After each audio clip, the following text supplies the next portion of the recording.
Just a cold, some coughing. Okay. Well, We've had a big change in the weather. We've gone from massive, summer, real hot temperatures to autumn, just like that. It's actually sweater wearing weather outside now. Oh, wow. Yeah, I'm sure we'll get the heat back again. How are things down in Colombia, Guido, weather-wise, temperature-wise? We kind of entering in some type of winter, it's kind of dry yet. Here in my city, the weather is very nice. It's wonderful weather. Wonderful weather. Okay. I like the cooler weather here. I prefer to put on a sweater than get really hot and sticky. How's the weather in Portland, Oregon, Ian? Well, yesterday there was a little bit of rain, but the temperatures haven't been too cold. This morning it's just a little chilly, but the sun's out. Okay. The sky's fairly clear. For Portland, It's good weather. Yeah, we got nice blue sky. I forget how to translate it. I know Fahrenheit and I know Celsius, but I can't translate them. I mean, we're like at 14 degrees. I know 21 degrees is 70 degrees Fahrenheit. So we're down probably 60, 55 degrees. It's strange. We moved to the metric when I was 18. And I know metric and imperial, but sometimes it's hard to try and translate one into the other. So how has the inner work been going? Ian? Yeah, it's been going good. I listened to your new recording, The Morning Sitting, yesterday. It took me a while to get around to it, but tried that out. I think I'm going to try that pretty regularly going forward. And I've been continuing with sort of the 60 bones and also trying to work in the joint exercises. I'm noticing that my toes are much more distinct. Like I can actually, there's less and less confusion. No, that's that toe, that's that toe, that's that toe. And when I put my attention on them, they kind of stretch out, extend a little bit, or relax. I'm not sure which, but there's definitely like a expansion that happens.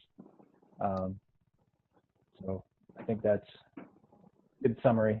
Yeah, you mentioned in a message that we talked last week.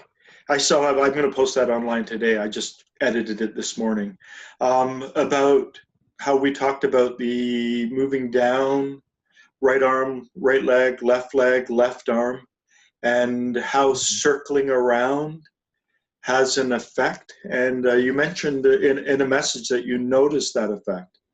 Can you speak a bit more about that? Yeah. Let me think about that a little bit. I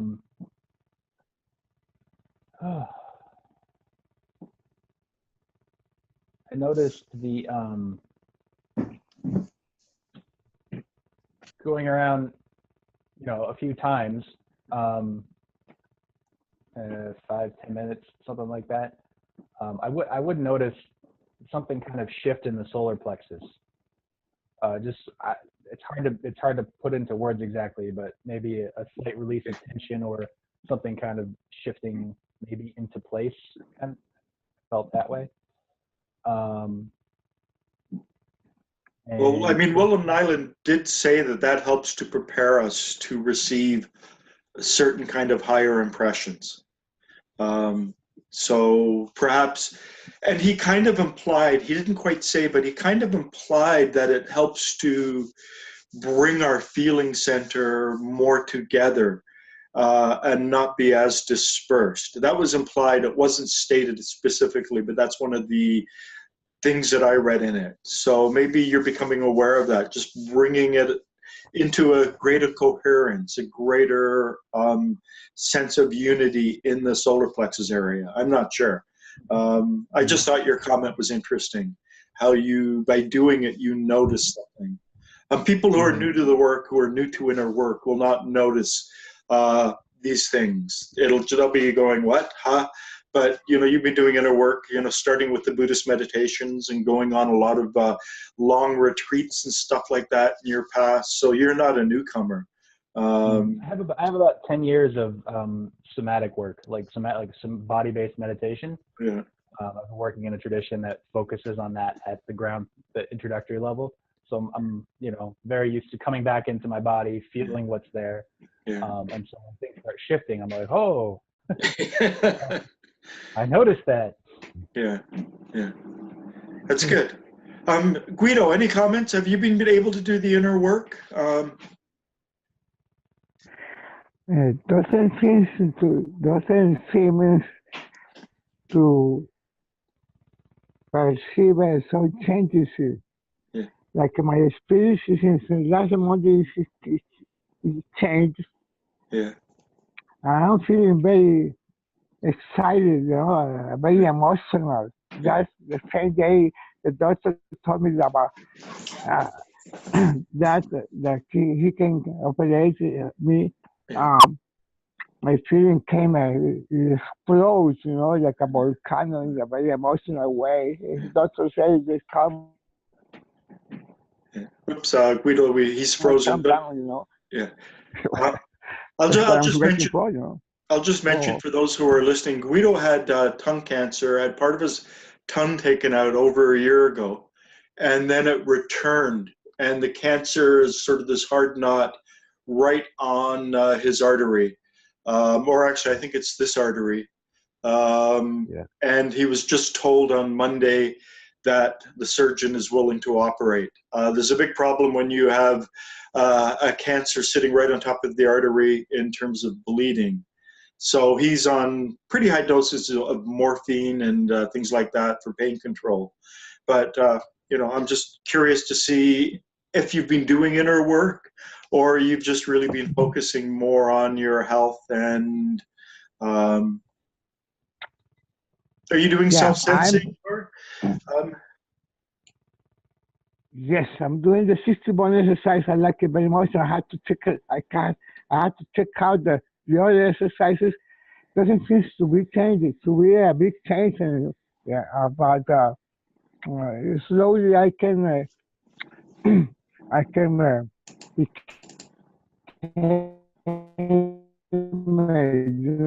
more.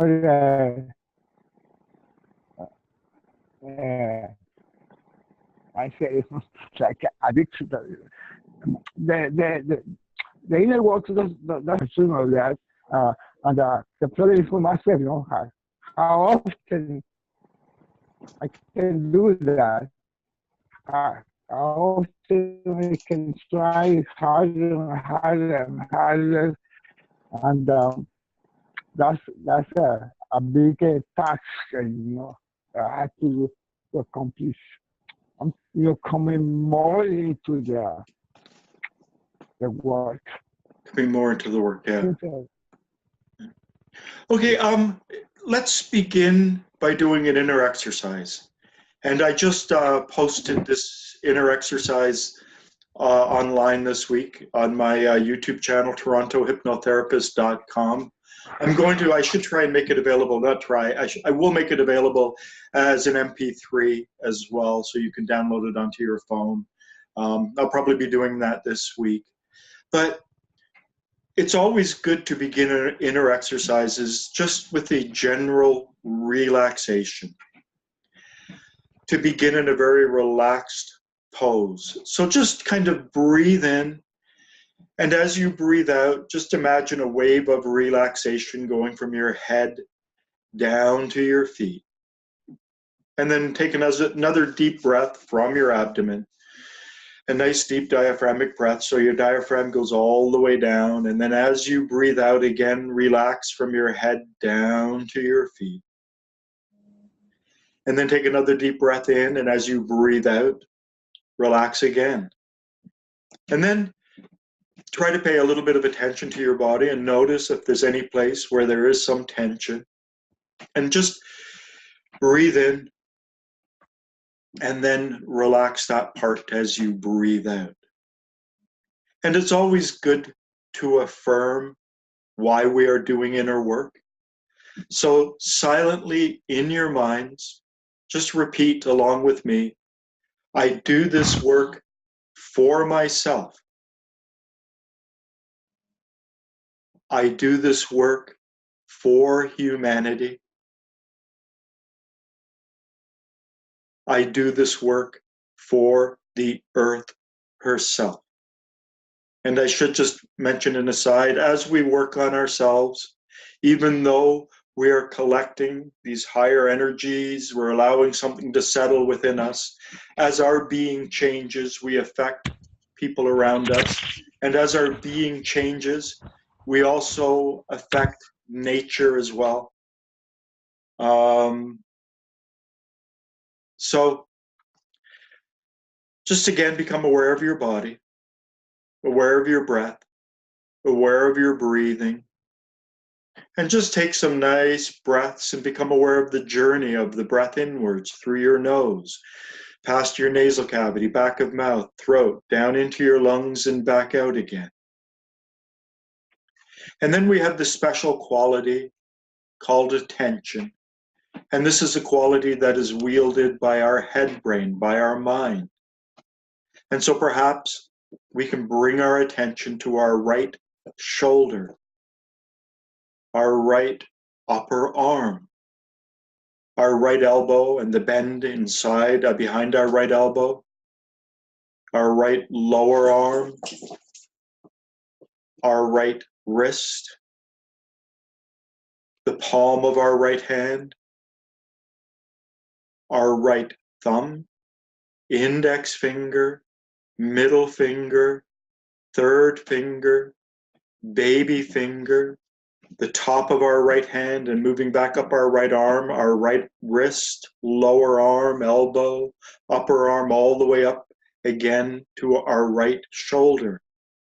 And then become aware of our entire right arm at once, aware of your whole right arm. And while remaining aware of your right arm, bring a part of your attention, divide it, and bring a part to your right hip, your right upper leg, your right knee and the bend behind your knee, your right lower leg, your right heel, the bottom of your right foot, your right big toe, second toe, third toe, fourth toe, fifth toe, the top of your right foot, and then moving back up your right ankle, lower leg, knee, upper leg to your right hip. And then become aware of your whole right leg, aware of both your right arm and your right leg together at the same time. And while remaining aware of your right arm and leg, divide a part of your attention to your left hip, your left upper leg, your left knee and the bend behind your knee, the left lower leg, the left ankle, your left heel, the bottom of your left foot, your left baby toe, fourth toe, middle toe, second toe, big toe, the top of your left foot, and then moving back up your left leg, your left ankle, lower leg, knee, upper leg to your hip, and become aware of the sensation of your whole left leg, while also keeping a part of your attention on the sensation of your right arm and right leg, becoming aware of all three of these limbs, while you divide another part of your attention and bring it to your left shoulder, your left upper arm, your left elbow and the bend behind your left elbow, your left lower arm, your left wrist, your left palm, your left baby finger, fourth finger, middle finger, index finger, thumb, the top of your left hand, and moving back up your left arm, your left wrist, lower arm, elbow, upper arm, back up to the shoulder. And become aware of the whole of your left arm, while also aware of your left leg, and right arm. Aware of all four limbs at once. Your right arm, right leg, left arm. And let's just change it up slightly, and let's just circle our awareness around. Our right arm, our right leg, our left leg, our left arm, our right arm, our right leg, our left arm, our right arm, our right leg, our left leg, and ending again with our left arm, just to make it a little bit more understandable what I was talking about with Ian in terms of circling around these limbs. But now try to become aware of all 4 limbs at once, sensing them at once while again dividing a part of your attention. Now we have 5 sacral vertebrae just below our pelvic bone and our very, very lower back. We've got 5 lumbar vertebrae in our lower back, 12 thoracic vertebrae in our middle and upper back, and 7 cervical vertebrae in our upper back, or in our neck. So try to sense each one of these individually, starting with sacral 5 at the very bottom of our tailbone. Then moving up to sacral 4, 3, 2, 1, and then moving into the vertebrae in our lower back, the lumbar vertebrae, 5, 4, 3, 2, 1, and then moving into the thoracic vertebrae in our middle back, 12, 11, 10, 9, 8, and then moving into the thoracic vertebrae in our upper back, 7, 6, 5, 4, 3, 2, 1, and then moving up to the sensation of our cervical vertebrae in our neck, 7, 6, 5, 4, 3, 2, 1, and sensing our entire spine while also remaining aware of all 4 limbs, aware of your right arm, right leg, left arm, and your entire spine, all at the same time. And then hold on to this awareness and allow yourself to become aware of the sensation of the occipital bone in the back of your skull, the temporal bones at the side of your skull, the parietal bone at the top of your skull, and moving down into the frontal bone just behind your forehead, aware of all 4 limbs, your spine and skull. And then move your awareness down into your eye sockets, down into the nasal passage, the roof of your mouth, the inside of your mouth, where your lips and teeth meet, down into your tongue, resting in the bottom of your mouth, down to your jaw and the flesh below your tongue, and then move into your throat, down your throat to your chest, to your abdomen, to your solar plexus, your abdomen, your pelvis, right down to your reproductive organs.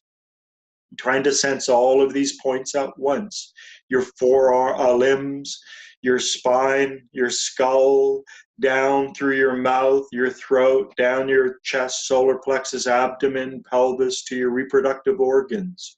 Trying to get this sensation of self, developing the sensation of your physical awareness. And then become aware of the physical dimension, the sensory dimension involved in breathing. Become aware of the movement of your diaphragm, abdomen, the muscles between your ribs. Become aware of the sensation of air as it flows in and out. And then try to become aware of something other than sensation as you breathe in. Become aware of something that perhaps we can use the word feeling, as the air flows from your lungs down to your solar plexus. Become aware of something arising in your solar plexus, a different quality than sensation. And as you breathe in, perhaps imagine breathing in the active elements of the air to yourself and feeling this something flowing down into your solar plexus. And then as you breathe out, imagine breathing out a gray, foggy waste as you sense that part of this something, this feeling that arises in your solar plexus flows down to your reproductive organs. Breathing in, just aware of this something that flows down to your solar plexus and arises in your solar plexus. And as you breathe out the gray, foggy waste, imagine that part of this flows down to your reproductive organs. Breathing in, imagining breathing in the active elements contained within the air and feeling something arising in your solar plexus, a feeling And as you breathe out, imagine that part of this something flows down to your reproductive organs as you exhale a gray, foggy waste. Now, as you breathe in, think the word I, say it silently in your mind, and as you breathe out, silently repeat the word am. So breathing in the word I silently as you feel this something arise in your solar plexus, and then breathe out the word am as it flows down to your reproductive organs. Breathing in the word I, breathing out the word am, and as you breathe out, just imagine exhaling a gray, foggy waste. Use the imaginative faculty of your head brain to represent to yourself that you are breathing in active elements as you say I, and that you are breathing out a gray, foggy waste as you say am. And then as you say I and breathe in, make sure you sense your whole body, all four limbs, spine, skull, head, throat, chest, solar plexus, abdomen, pelvis, reproductive organs, sensing your whole body. And as you breathe out, remain aware of the sensation of yourself. And as you breathe in, I become aware of something flowing into your solar plexus, a feeling, something that arises there. And as you breathe out, imagine that part of what, or sense or feel that part of what arises there flows down to your reproductive organs. And then let's just quietly do this for about a minute or so, breathing in I, trying to be as aware of as much of what I said as possible, and then breathing out the word am. Let's just do this now for about a minute.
And then let's just allow our attention to rest, and let's move into the 60 bone exercise, so that those who are watching, who haven't watched some of the earlier videos, or who haven't gone on to the playlist that I've created at Toronto Hypnotherapist, the YouTube channel, which is called Exercises in the Gurdjieff Tradition, can understand what we're talking about. And I'm going to bring up the little video that I have. Hopefully we can see this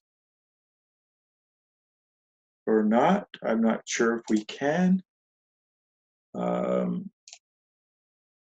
we all see this? Yes, it's showing up.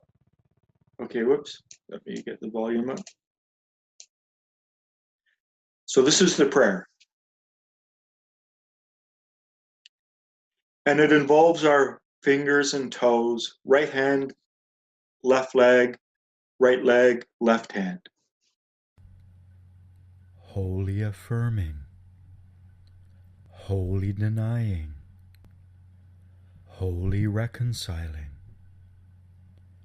transubstantiate in me for my being. This is the 60 bone exercise. Become aware of all 3 bones in each finger and toe, and repeat a line from the wholly affirming prayer in the following sequence. Wholly affirming, wholly denying, wholly reconciling, transubstantiate in me for my being, wholly affirming, wholly denying, wholly reconciling, transubstantiate in me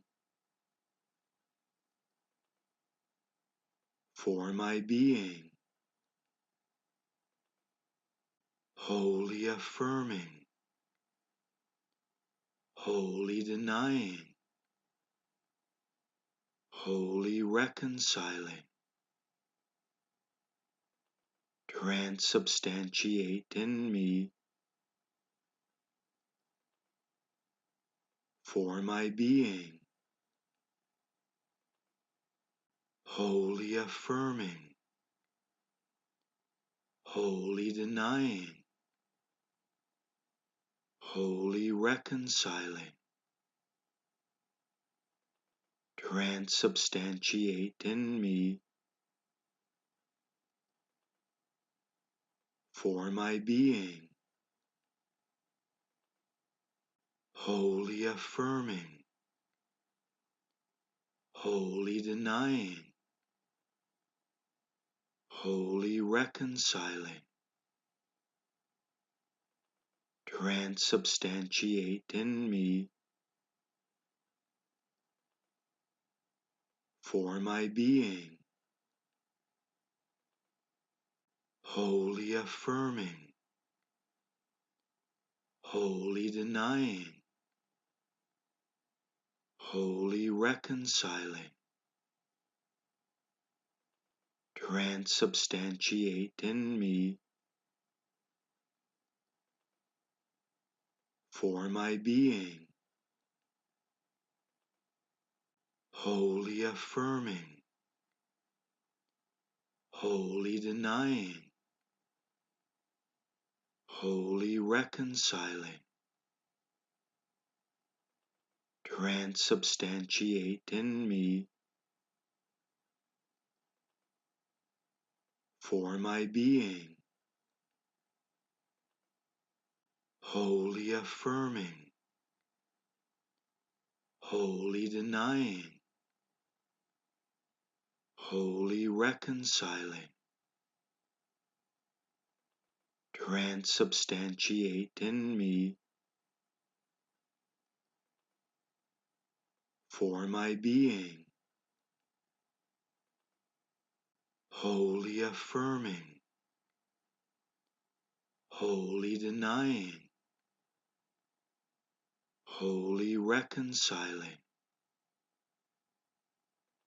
transubstantiate in me for my being, wholly affirming, wholly denying,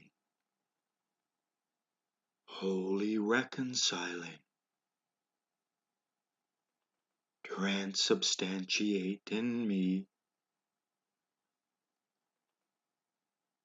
for my being, wholly affirming,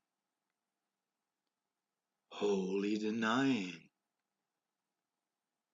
wholly reconciling,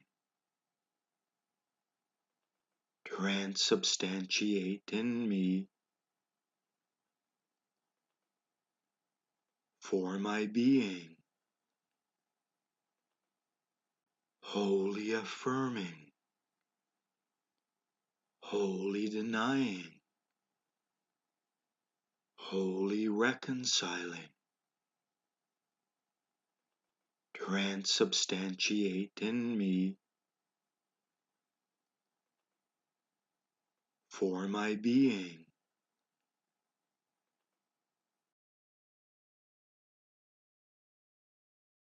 To stop it there. The exercise that I just showed you goes around 3 times. And according to Mr. Gurdjieff, we should do everything 3 times. But let's become aware of the fact that as the Earth is surrounded by an atmosphere, we too are surrounded by an atmosphere, perhaps a meter, meter and a half, 4 to roughly 5 feet. And do your best to become aware of the boundary of your atmosphere, the limit of your atmosphere, and keep your atmosphere tranquil and calm. And we can disperse our atmosphere through our thoughts and associations, through our feelings, through our sensations. But right now, do your best to keep it calm and collected. This is the exercise Mr. Gurdjieff called the collected state. Keep your atmosphere tranquil, still, serene, quiet around you. And all of the work, the inner work we've done this morning so far, partly contained in the atmosphere. So in a moment, I'm going to count from 1 to 3. And when I get to 3, just suck it in. Bring these active elements that we've created through this inner work that's in our atmosphere into ourself. And then as we breathe out, imagine that something remains, that some of these higher particles that we've created remains within ourselves and helps to create our inner being. 1, 2, 3. And then just breathe out and breathe normally. And it's always good to end inner exercises with an affirmation as well. And so can you repeat silently in your mind, may results from this exercise be transubstantiated in me for my being. And the thing about inner exercises, for a long time, I've always claimed that the right inner exercises and the wrong philosophy is better than the right philosophy and the wrong inner exercises. We can read the right philosophy, I believe, by reading In Search of the Miraculous and Mr. Gurdjieff's books. We can develop this knowledge, this understanding of how to transform ourselves and where we fit into the universe. But unless we practice inner exercises on a regular basis, daily, we will not really grow our inner being. I was just doing the 60 point or the 60 bone exercise, not the 60 point. That's J.G. Bennett, moving down the body on one side and up the body on the other. But the 60 bone exercise yesterday, and I try to do inner work, as often as I can remember when I can do it throughout the day. I like to start my day. I wake up. I really bring myself into the sensation of my body, the sensation of my breath. I really do everything I can to be as present in my body before I even get out of bed. And then, I get out of bed, I go to the toilet, and I take the dog out for a walk. And one of my favorite places to do inner work is when I'm taking the dog out for a walk. For myself, rather than do a lot of the sources of divine rejoicings and moving through the bones, I like to silence the thoughts in my mind and just become aware of what I can see, hear, smell, taste, the sensation of my body. And I try to breathe in and become joyful and to rejoice. But that's my own inner work. I've been doing this for a long time, for just try to get to the level of where you are just able to do it, but not able to do it. There's this line that always grows, so that if you get confident and you can do an exercise very easily, you push your limit just ever so slightly. And by doing this, this is how we grow our being. So through the inner work, through breathing, through doing all of these things. And I should also say that the exercise that we did, the first part, the going down the arms and the self-sensing, I learned that from a recording of by George Adi, who was one of Mr. Gurdjieff's students. Also, the breathing, that was part of the exercise, but Mr. Gurdjieff also talked about that in one of the talks that he gave. And he said, doing the breathing exercise, getting the body into the relaxed state, sensing the body, and becoming aware of the breath and breathing down into our solar plexus and going through that. Just doing that exercise, he said, is equivalent to a month's worth of regular inner work, because this is an alchemical process. The higher blends with the lower to meet in the middle. And if you've read chapter 9 of In Search of the Miraculous, Mr. Gurdjieff goes through the alchemical process of transformation and change. And we have to have a little bit of a higher substance within ourselves in order to interact with the lower substance to cause that alchemical growth, that movement upwards. And through doing this breathing, and by breathing consciously, we are actually seeding some of these higher particles inside ourselves that we will need for inner work. And this is why I've titled that recording that I just put up online last week, the morning sitting exercise, because I think it's something that should be done in the morning so that we accumulate these higher particles, these higher molecules inside of ourselves that can really help to boost our ability to work throughout the day. Now, this is sort of, the inner exercise part. But I want to just read something to begin the psychological part. To begin, this work has two components. One part of it is trying to step up into as high a state as possible. And the level above, Mr. Gurdjieff said there's 4 levels of consciousness: sleep, waking sleep, or the delusional state that we normally live in; personal consciousness, which to me is the mindful state and mindful awareness, but with all 3 brains; and then objective consciousness, which is the awakened state. Now, to move up from the delusional state of waking sleep that most of us live up into the mindful state, these exercises all involve us becoming mindful, becoming aware, creating this alchemical process that allows us to step up. But the reason we are unable to do that, to maintain that state on a regular basis, is because we are broken and we are leaking energy at the lower levels. And it's like our atmosphere gets pulled this way and that way. And rather than being able to settle within us and to create our inner body, it's like what we identify with, our atmosphere goes towards. And all sorts of problems within ourselves. So part of the system also involves a profound psychological approach to understanding where we are broken, to fixing ourselves at the lower level.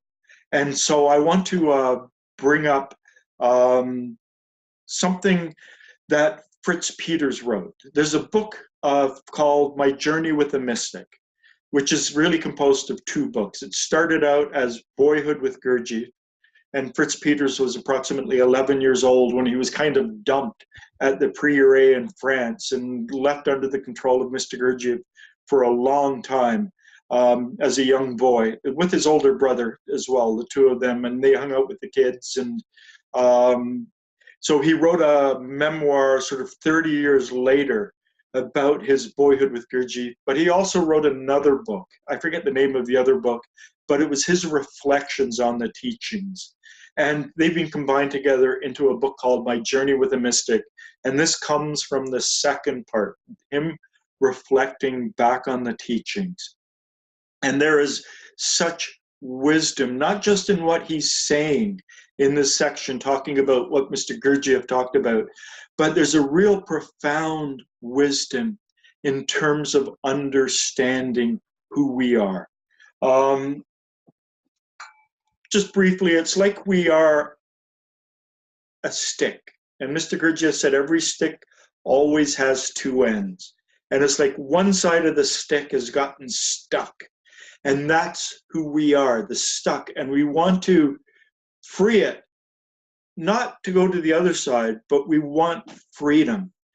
People have asked, how do we free ourselves from laws? Mr. Gurdjieff says that at the mechanical level, we are subject to 48 laws.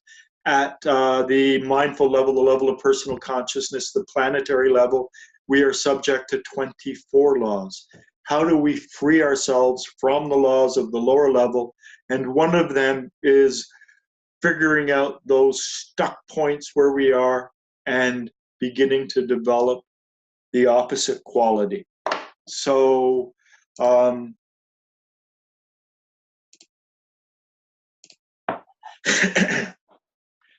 astrology had been a really genuine science. At one time, and as a part of a general discussion on the deterioration of knowledge and science in the modern world, Gurdjieff brought up the subject of astrology. He claimed that many centuries ago, it had been a really genuine science and very different from the present day conception of astrology. As an example of the way in which it had been civilized and misinterpreted, he said that the astrological signs were originally invented to synthesize the particular characteristics against which a given individual would have to fight or to struggle in the course of life on Earth.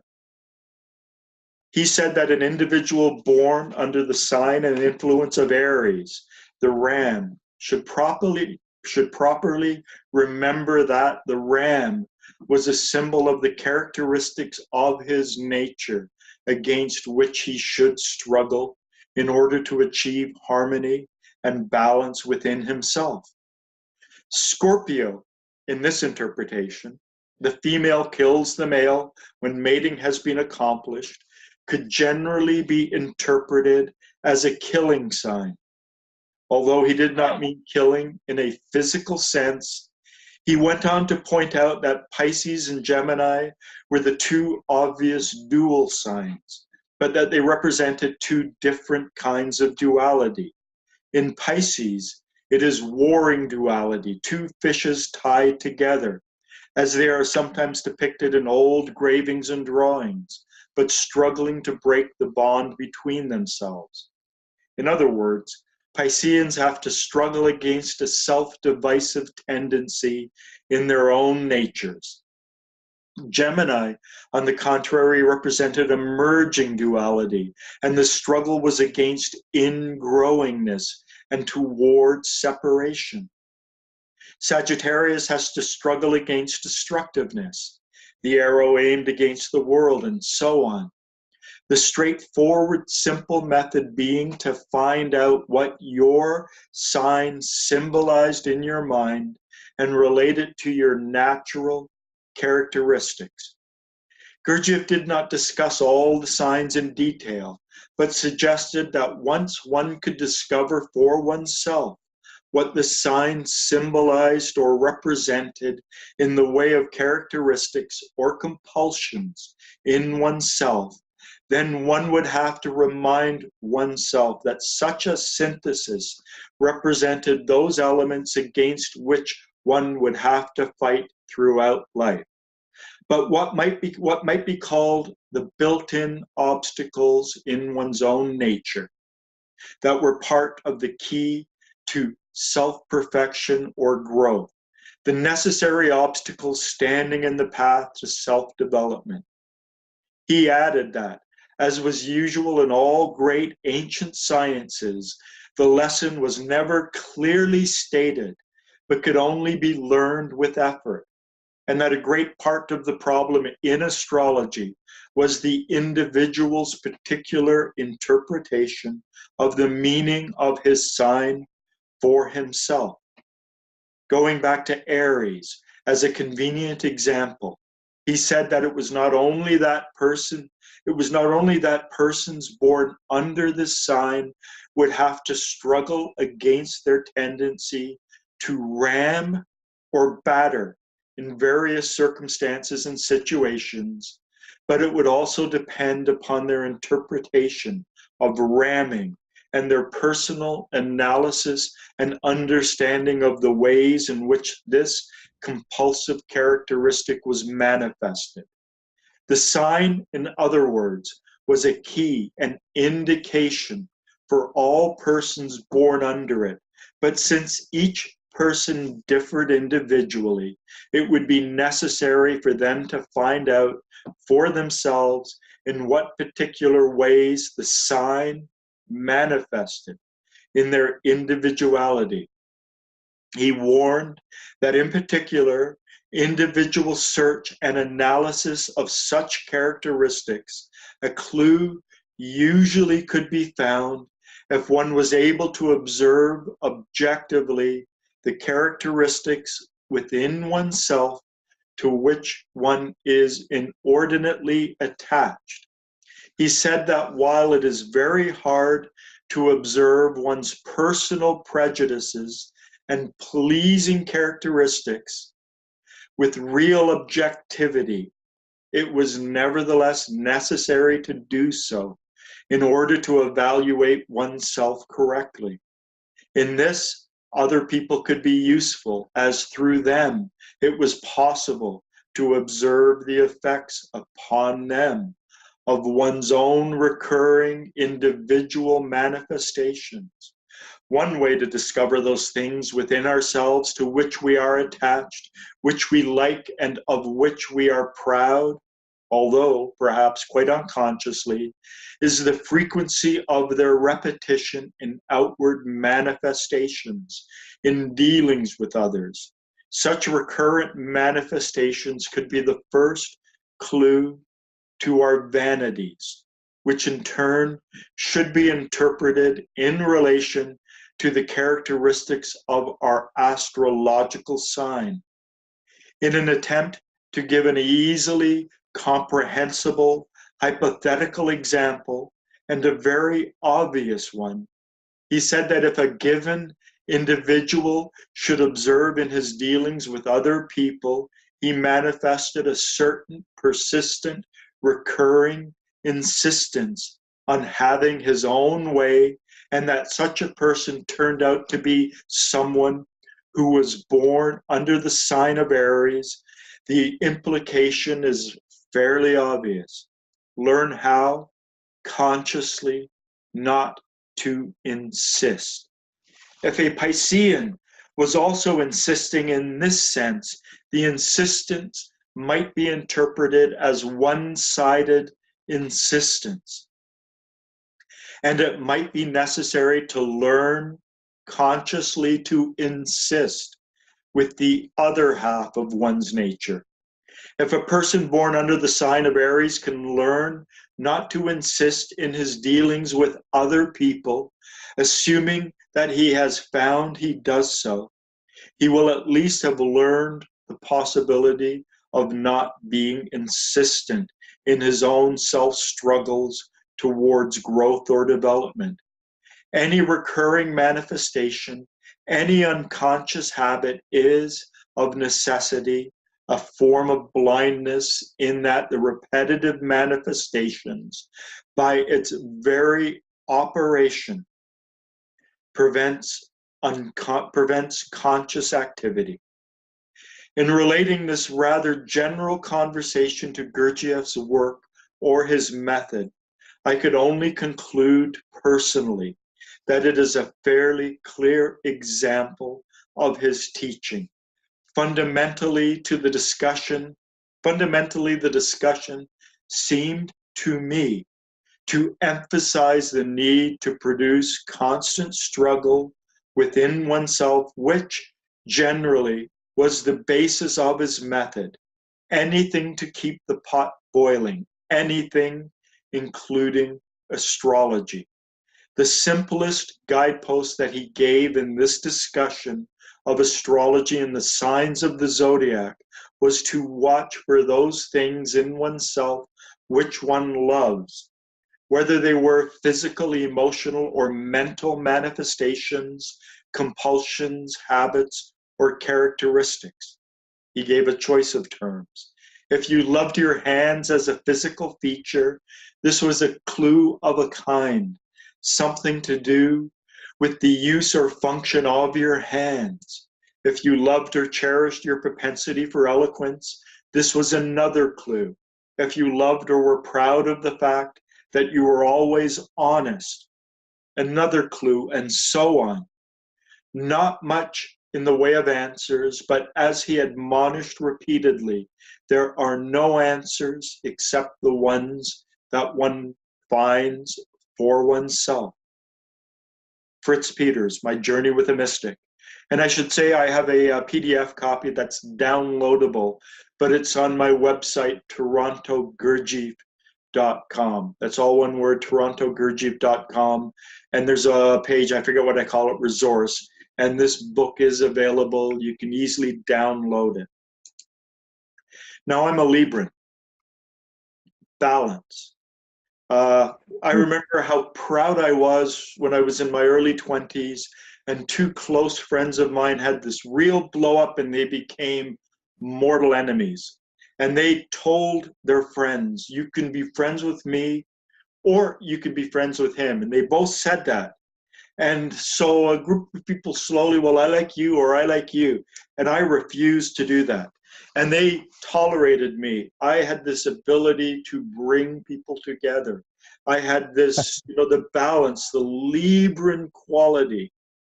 I was always seeking peace, always trying to bring harmony, always trying not to be judgmental about situations and people. And so I started to create friction in my life with people.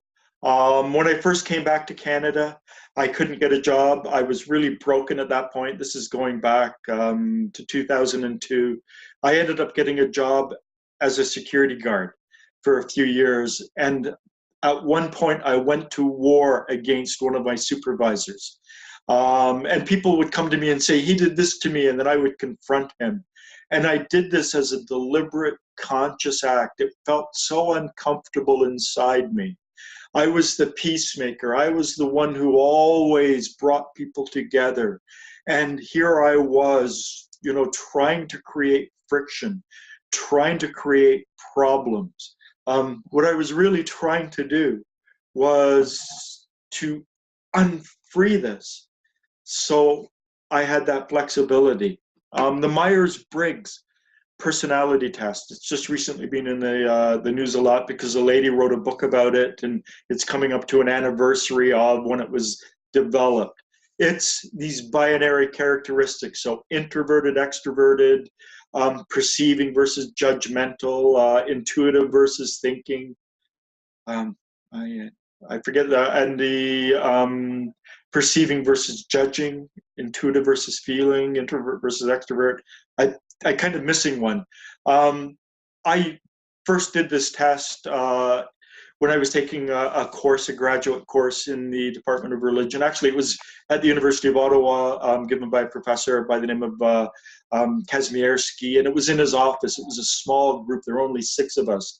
And there was a nun who lived at a convent at the time in Ottawa, and she brought this whole stack of Myers-Briggs photocopied tests for us. And then I went and photocopied my test, and I gave it out to all sorts of people. I thought it was a wonderful tool. I was really, really far in the extroversion scale. I was really, very much a perceiver rather than a judger. And I've really worked to become an extrovert. I've really worked to learn how to communicate with people. I spoke a little bit about it last meeting, where I talked about learning how to externally consider how to perceive people. So these binary switches, these places where we are trapped, and we can use our astrology, or we can use not just the Myers-Briggs, but the Enneagram, which isn't really the Enneagram of personality. It's more a law of 3, but there's applicable understanding to find what you are and to struggle against it so that you can free yourself up from those mechanical manifestations within yourself.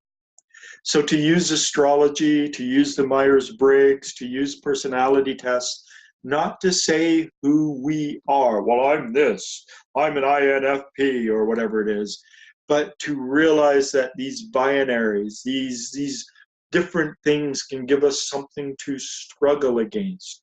So whatever you learn about yourself, whatever people tell you about yourself, whatever are really ingrained, deeply set habits within yourself, you've got to begin to learn to struggle against it. And Dr. Sterneval, one of Mr. Gurdjieff's students who had been there, I believe he was one of the 6 people, along with Uspensky in St. Petersburg and Anna Butowski and 3 others in that original group. When Mr. Gurdjieff found Louise Gebhardt Marsh, who was the translator of Tales into German, he told her that Mr. Gurdjieff is trying to do something. He's trying to take one person of, a person of one astrological sign and change them into another. In other words, to fundamentally free ourselves, to find those places where we are stuck. And as Fritz Peters talked about, those things that we are inordinately proud about ourselves. I was really proud that I was a peacemaker, that I brought people together, that I would take what one person said, interpret it, and tell it to another person in a way they could understand it, and take what they said, interpret it, and give it back to the first person, and slowly bring people together, as a form of mediation. It was something I did naturally. And I wouldn't judge people. People, a lot of other people, they would say I did this, and I wouldn't judge them for having done that. I would say, well, you did that. And, in the last few years, a number of people have said, boy, you're so judgmental. And inside I'm going, yeah, I'm shifting, I'm changing, because it wasn't natural to me. The way I was born, I don't know if I was born this way, if it was a result of my astrological sign, but my mother was very into astrology, so she had some 4 astrological charts of me drawn up before the age of 15, and you're the peacemaker, and so it could have been programmed into me, or it could have been part of my constitution, part of who I was. And so to figure out and to create that freedom, to break free from those laws that bind me to my personality. So, any comments, any questions? I'll leave that too. Tomorrow is my birthday. Yeah. Kind of funny. Interesting, anyway. My mother was an Aries, and I could see, Aries always ramming, my sister's Piscean, and I didn't realize how much at war she is with herself. But she is. There's, just looking at these different things, things begin, sort of to make sense to a degree. But where we are proud, things, those qualities about ourselves that we really like. I used to love that I was, the peacemaker, that I brought people together. I used to love that I was very non-judgmental, and people can say anything to me. With my clients, I have to say I'm still very non-judgmental, because I can't, when they come and they pay me to help them work on themselves, I'm not going to suddenly flip into the Gurdjieffian mode and criticize them. But out in the world, with people, I've been known to be very obstinate and pig-headed, and some people say, how can you say that? And as I said, when I hear that, it's like, yes, I have made changes. I have moved myself away from where I was.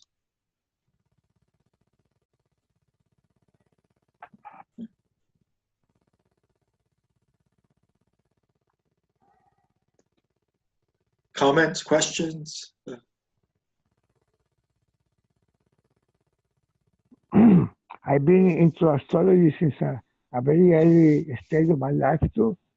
And I have some friends, with a kind of tendency to to get the meaning of every sign. So,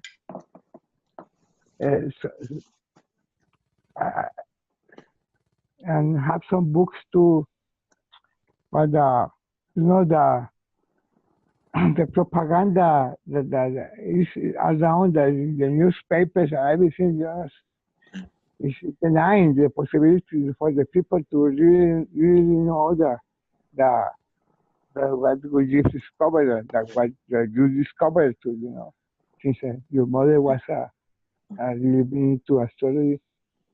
I did be into astrology, but not not in the, I say maybe deeper understanding of the searching around it, you know. But I like it very much. I like to be a liberal. I've been a liberal all my life, of course, and well, I mean, the way normal astrology is, this is who you are, and these are all the influences, and these are the characteristics that make you who you are. And people want to know about themselves, but they do not want to struggle against themselves. And the only real struggle is within ourselves, against ourselves. And the only real friction is the friction within ourselves. You know, the story that I had about arguing with that supervisor. He first came in, and he came in so egocentric, so full of himself. And he just started pushing his weight around, and there had been people who had been there for years. And, you know, he was writing them up and putting notes in their file. And I was reading about this need to struggle, and at first it was so difficult. But I started to do it with this guy publicly, and it got to the point where he tried to go to our supervisor and get me fired. And but he was always looking for another job. He didn't want to be where he was, so he eventually got a job as what we call a special constable for the Ontario government. And then he got a job as a police officer. And I always knew that there was a problem with this person. And he's now in jail. He shot and killed an 18-year-old youth. And they charged him with 2 charges. One was second-degree murder, and the other was attempted murder. And he got off on the second-degree murder charge. But he shot this kid, and then he shot him again. And this kid was on a streetcar. He couldn't have gotten off. There were huge protests here in the city. And the second set of shots, he claimed that the person had lifted the knife up and was moving. And they determined that the first volley of shots, he severed the person's spine. And so the second set of shots was completely unnecessary. So that, you know, this is, I remember seeing his picture in the paper and going, oh my God, this is the person that I confronted and I challenged. And I knew that he was a pretty mean person and that he had this dark streak in him. But years later, you know, quite a few years later, when I realized it was him, it was just like, ooh, you know, I did choose my fight. This was a person who needed to be stopped. He was a bully. He did bully people. I wasn't imagining it. No one was imagining it. And so it was a weird story, the way it unfolded. And as I said, he's now in jail. Fortunately, up here in Canada, we do, police officers, you know, they're not, you know, get out of jail free card if they shoot someone. You know, a lot of investigation. There was huge protests. But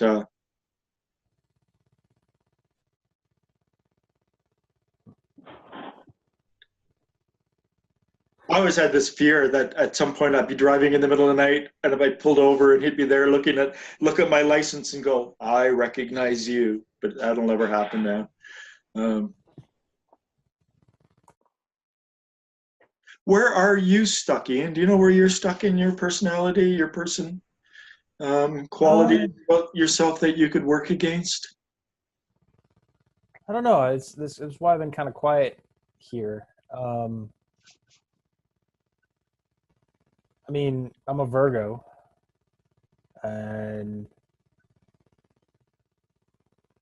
one of the things that I think I'm sort of proud of myself for, that I could fit in under a description of Virgo, is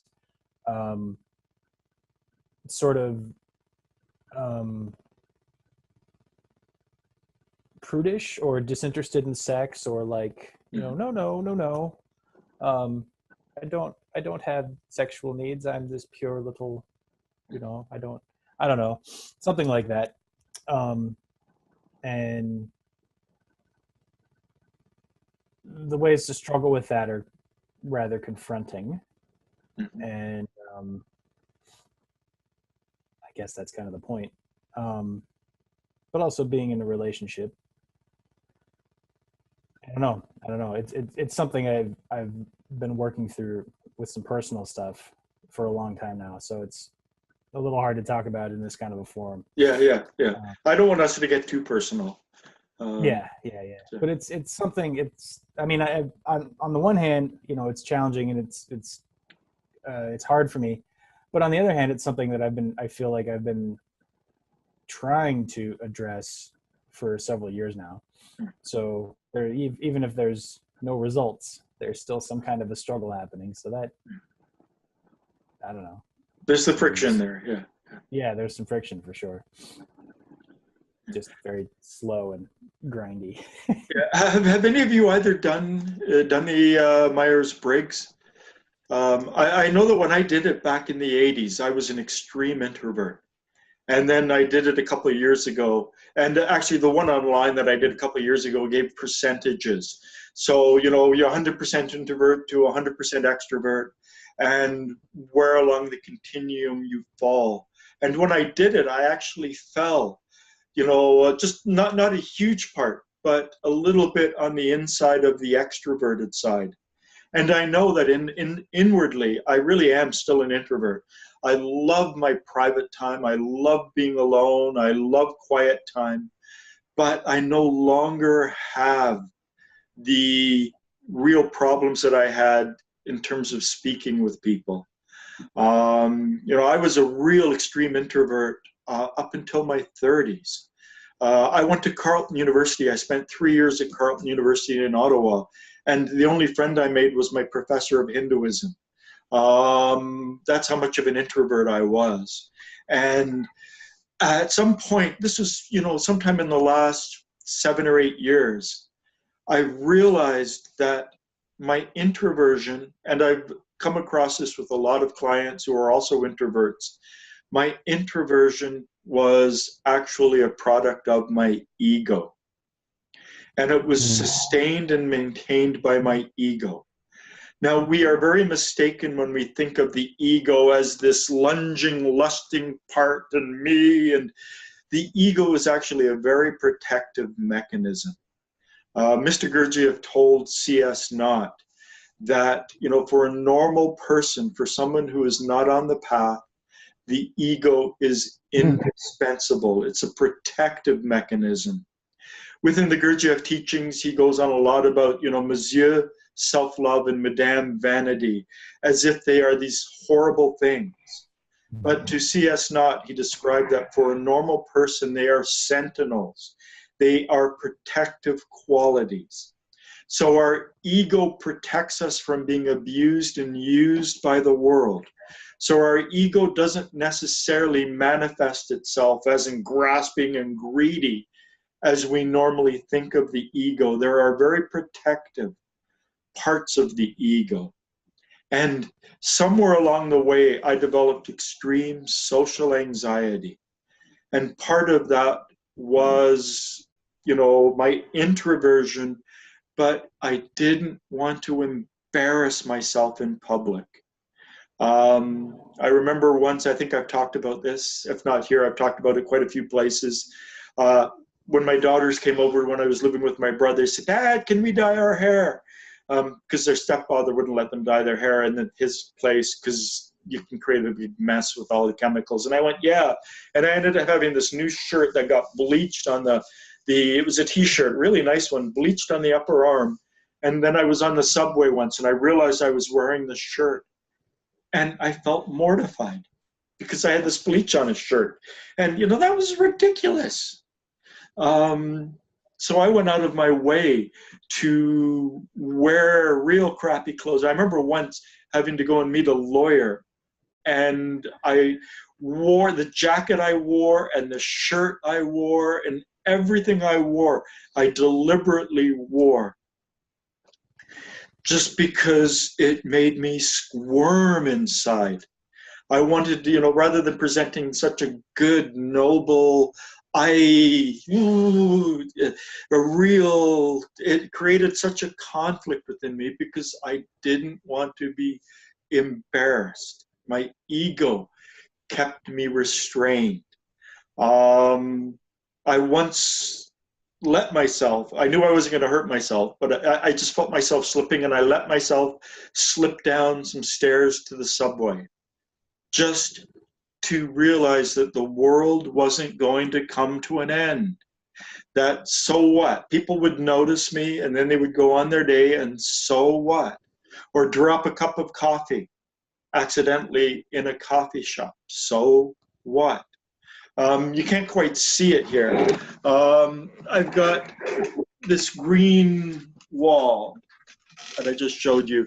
It's actually a green color. I Home Depot, I Googled what the color is to create a green screen background so I can, you know, do recordings of myself and put a green screen in. And I ran out of paint and I needed just a little tin of it. And I went to Home Depot. I got the tin of the screen and I accidentally dropped it. This wasn't on purpose. I accidentally dropped it on the floor. It spilt over the whole floor and I didn't care. That's when I knew I had graduated from that. It didn't bother me. It was like, oh, sorry. Other, 10 years, 15 years before, I would have been mortified at having done that. It was like just they had to get the kitty litter out, and not only did I wait, I asked them to make me another one. 10 years ago, I would have just disappeared. I would go, oh my God, I would have turned beet red and left. And I just waited. I let them clean it up, put the kitty litter to soak it up. The nice cement floor at Home Depot. And then I said, can I get it again? And that was a real defining moment when that happened. It's like, yes, this struggle against my ego, against this fear of embarrassing myself in public, especially with strangers, was why I was so socially inhibited. And then, so I started laughing at my ego. And as I said, I started doing these things, these specific exercises, dressing down, weird things, like dropping coffee and whatever, just to over and over and over again to rub my ego in this and to realize that the world didn't come to an end. So figuring out these things within ourselves. And that moved me when I took the Myers-Briggs test a number of years ago. It says I'm on the extroversion side, but I know I'm not. I know that there's a part of me that loves solitude, that loves quietness, but I no longer feel the social apprehension that I did when I went, to groups of people. There were times in my past when I'd be invited to a party and I'd be outside the door holding a bottle of wine and I couldn't ring the doorbell, and then I would go all the way home. Now I know that people go to parties to meet people. They go to parties to meet strangers. And at a party, you have a right to go, hey, hi, my name's Alan, and interrupt a conversation and talk to someone and to do whatever. And before, it was like, I don't want to interrupt them. I don't want to, it was this fear. So I was, under more laws. I was under this real rigid sense of self that has now become more fluid. And it's not 24 laws. Mr. Gurdjieff says when we live in the mechanical realm, we're under 48 laws. And as we move up into the state of mindful awareness, we become under 24 laws. I think this of the personality, learning how to change, learning how to grow at that level to create that friction inside that melts the stuckness is not 24 laws, but it's some of them. Another thing, an analogy, a lever has a fulcrum. And, if we can move the fulcrum back to the center and get the full swing, I believe that the fulcrum, the bottom part, the fulcrum is a metaphor for our buffers. Our buffers get us stuck in a certain way.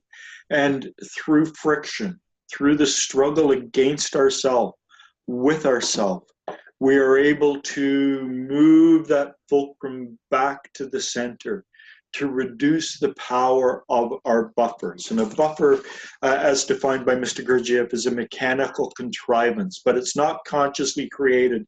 It's unconsciously created to prevent our different eyes, the different parts of our personality, the multiplicity of eyes from bumping into each other and seeing each other. The thing is, even the most introverted person has had moments of extroversion, but they don't see that. They're fixated on the introversion. They don't realize that they already have the skills and they know how to talk to people.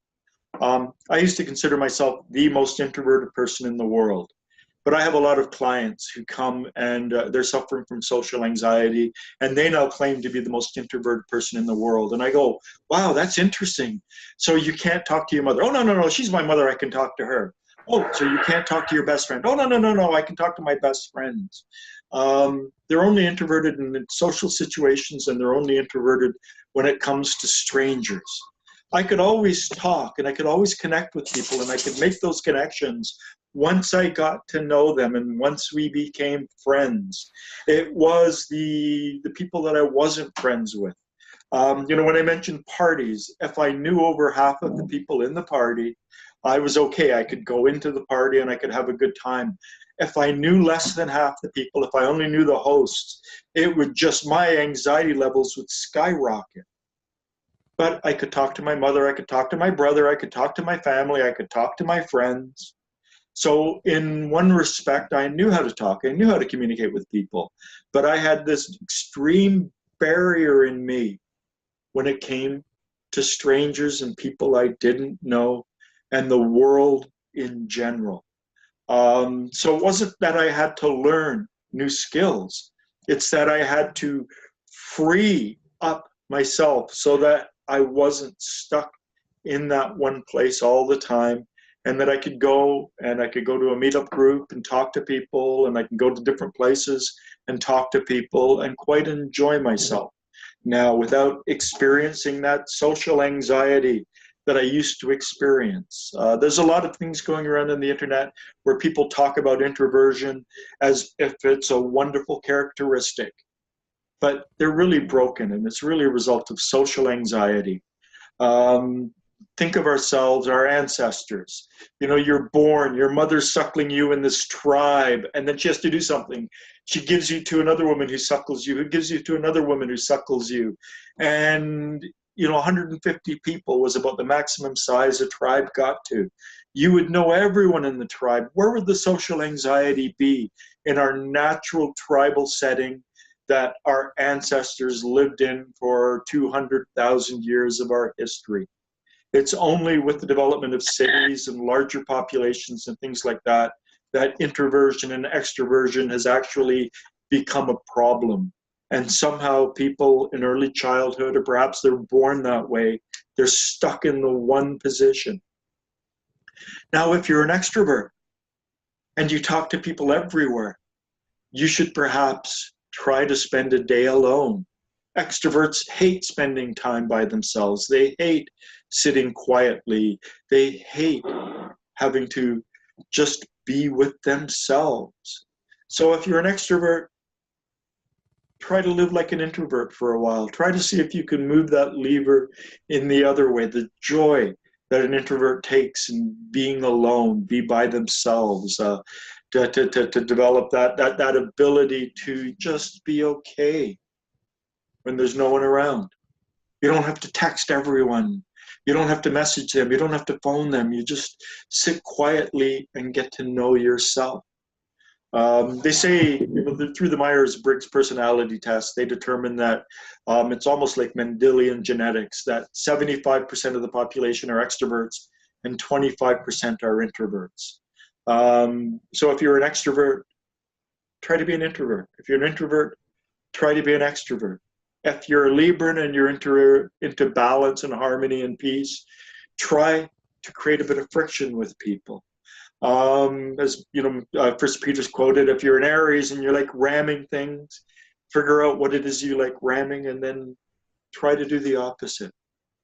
The only struggle is within ourselves. The only friction is our internal friction. One of the aphorisms on the study house wall, I'm going to get it wrong, but Mr. Gurdjieff said something like, you came here to work on yourself, and so thank everyone who gave you that opportunity. That is what he means is, everyone who rubs you the wrong way, who upsets you and whatever, has given you the opportunity to work against yourself, to see something within yourself. Mr. Gurdjieff, when he created the pre-array, didn't create this idealized, harmonized environment where we are all love and we're all brothers and sisters and we're all one. He created friction deliberately. There was a Russian, I believe his name is Rachaminikov, who was a lawyer in Russia, but he had to leave Russia. And he actually was able to set up a business importing and exporting things. But Mr. Gurdjieff got him to the pre-array, and Fritz Peters and the other boys hated him. And they engineered this real mean prank, and this man left. And Mr. Gurdjieff went to Fritz Peters, who I think was 12 or 13 at the time, and told Fritz Peters he had to go and find him and bring him back. And then Mr. Gurdjieff revealed that this person rubbed everyone the wrong way, everyone. No one liked him. And as a result, Mr. Gurdjieff paid him to be at the pre-array. He hired him just to be himself, because he provided a mirror to other people. It's not that he was disagreeable. He is who he is. It's why am I reacting this way? What is it revealing about how my own levers have gotten stuck within me? What do I have to do in order to free myself up so that he no longer bothers me, so he no longer affects me? The difference between mechanical man and mindful man is mechanical man is very reactive. Someone pushes our button and react. When you step up to the next level, you kind of erase those buttons and you act in the world. Internal considering is reacting to the weather, to the smiles, to how people treat us. Externally considering is acting. It's stepping up to that next level so that someone could call us a fool, they could yell at us, they could say whatever, and inwardly we are not affected by what they say because we act, we don't react. And we're these mechanical reactive beings. We're walking around all the time and different situations are getting us to react in certain ways. And we've got to figure out within ourselves, particularly the major programs. And I think here, this is where astrology can be useful. Mr. Gurdjieff called it an ancient science. It goes back at least to the Assyrians, probably older. This is complex understanding of human psychology that has been watered down and turned into this frivolous, who am I kind of thing, rather than what are the tendencies within myself against which I need to struggle. So think about that. Where are your struggle points? What is it that you need to fight against?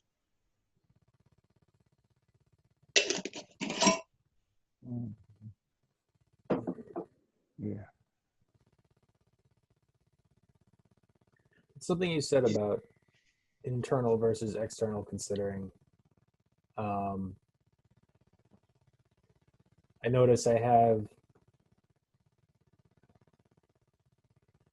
a very strong automatic reaction when something gets in my way. So say I'm driving and all of a sudden the person in front of me is going really slowly and I can't figure out why. If I can figure out why, oh, there's somebody crossing ahead, or, oh, then I'm fine.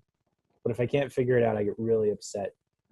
I also notice I have a tendency one of the places it's most obvious is if I'm in the shower, I'm washing my hair or my face or something, and I accidentally bump into the tube. It's one of those removable shower heads, so it's got one of those plastic tubes. If I bump into that, I get really startled. And I don't know, it occurs to me that in both cases it's a question of something external to me sort of coming into my world in a way that I wasn't expecting. And it sort of, my guess is there's a very rigid structure in me that, when something bumps it that I'm not aware of or that I can't figure out, it just sends me off. Yeah. Does the driving example inflame any degree of your sense of self-importance, your self-love? How can he do this? I've got to get here. Is the taste of your ego involved in that? And, I had a girlfriend who became my fiance, became my wife, who's now my ex-wife. The first time she was in a car with me driving, she couldn't believe it.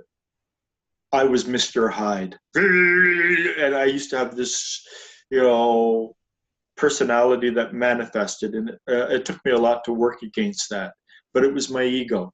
So when you can explain why they're driving like that, it's okay. But when you think you can't explain it, you can't understand it, do you feel hurt, put out, upset, like it's an affront to you? Sort of. It's the feeling is, how can you be so dumb and inconsiderate of other people? Yeah. Which can include me, but not necessarily.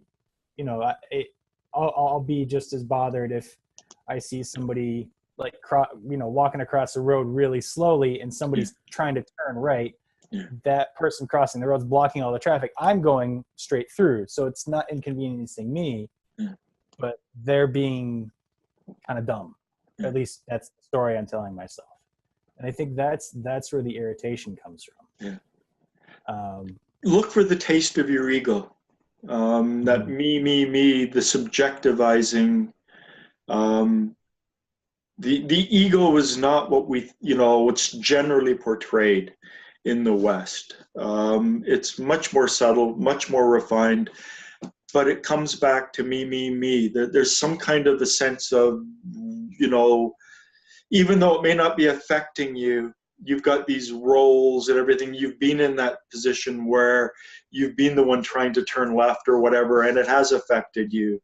And it's bringing up some kind of an echo, my guess, bringing up some kind of an echo. So in one way, you're actually doing something that's good because you're able to empathize with the other drivers. So you're able to step into their shoes. But you're doing it in a way that's inflaming your ego. Perhaps that person, I've got bone spurs on my knees. And so the ligaments and the tendons that go over my knees, if I move too fast, I'll be hobbling for a day or two. I can't, every time I run for the bus, it's like, damn, I did it again. So I can walk for miles, but I can't spurt, and I don't want to move quickly. So I don't hold it against people who don't move too quickly, you know, when they're crossing, you know, the walking along the crosswalk and there are people in cars and whatever. That's because I can inwardly empathize and say, well, maybe they've got some kind of, maybe they've got a sore ankle, maybe they've got arthritis, maybe they've got, and this is actually how I started doing it years ago. When I was in my first group led by Professor Christopher Holmes at York University, I remember being in one of the cafeterias at university, and the lady behind there just treated me miserably. And I was just, how dare she? And then I started thinking, well, maybe she was up all night, maybe her kid was sick and vomiting, and maybe, and I started pretending and imagining all these reasons, and suddenly I no longer felt inflamed, I no longer felt upset at her. And I began to then do this and generalize it. Maybe that person driving, maybe he wasn't paying attention. Maybe he was changing the radio dial or doing something he shouldn't have been doing. And he just sort of took his foot off the gas because he didn't want to get into an accident, or, you know, and if he was going really fast, maybe I would be slamming into the back of him, or things like that. I began to make excuses for other people. This is years ago, back in 1981. That dinner lady, or the lunch lady, I remember her, and she was actually, you know, probably 10 years older than me, and I could imagine what it's like to be there working for minimum wage with all these snotty kids at university who think they're really important. And, you know, so I began to consider her, and by that I began to imagine all these reasons why she was behaving that way, and a lot of acceptance came from that. And, you know, I generalized it to driving and all sorts of things. At any rate, it's noon now, so we're out of time, and I'll try and contact both of you this week. Let's see if we can talk.